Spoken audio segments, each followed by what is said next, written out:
hats off to America for trying to put out these fires using the military. Wonderful, absolutely wonderful. I think that the less trees we have, the less energy is being absorbed. And trees are very good at absorbing this energy.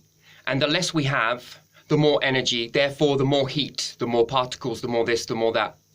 Have you ever noticed when you're walking through the woods how cool it is? Whew, this feels pretty good here. No matter how hot the day is, nature is always keeping you protected in this. And it's not open in the winter, just as well, really. So it shows that in the summer it takes on a lot of these particles that are coming through. Not all, but most. And as it does this, it absorbs that energy, and therefore the energy is less around. Too much of this absorption is not great for farming, I understand that. But not enough of this isn't good enough for keeping us cool, because it gets rather warm. So, you know, I think that hats off to any military to step up to that mark and actually try their very best to get the reversal on this.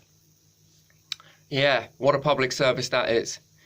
And then, you know, I think that then we are able to walk forward with a new level of understanding that perhaps we need some community areas where we've got trees and the shade that they cast. We've got a whopping great big tree in the garden here. And if we didn't have any, we would grow them, which we are growing them. And when the sun comes round, this whole place turns freezing. It literally does, because it blocks a lot of that and casts a very, very, very long shadow over the houses. And it allows for a nice breeze to hit out. No matter how hot it is, as soon as that sun hits into the tree canopy, it's cool, very cool.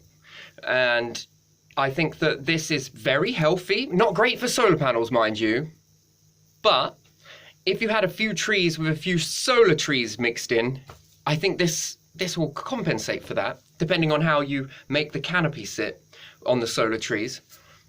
There you are. It's wonderful. Taking solar panels up to the top of a tree and putting one there also works just as well. Another device that needs to go around and just keep the plants from growing across the top, or the canopy from moving across the top, which can be put in, and it's not running all the time. So 1 day's worth of a machine that runs around the outside of the panel to chop away anything that's trying to cast shadow over it works just as well. And then nature and man work one in one sort of together with this.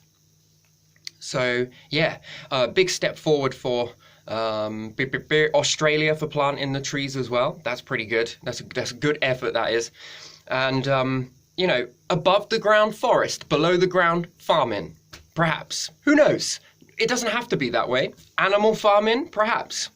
Does it work? If it works, and it keeps them sheltered and it keeps them in a nice environment where the air can flow through and it's not too hot. Again, you're making one from the situation. So nature above, keeping the environment nice and cool, farming underneath. Animals, livestock, pet and zoo, whatever it may be, whatever. You got to eat, that is for sure. And some of the things that might not function too well from the heat, too hot, and it won't grow too well. Underground farm once again.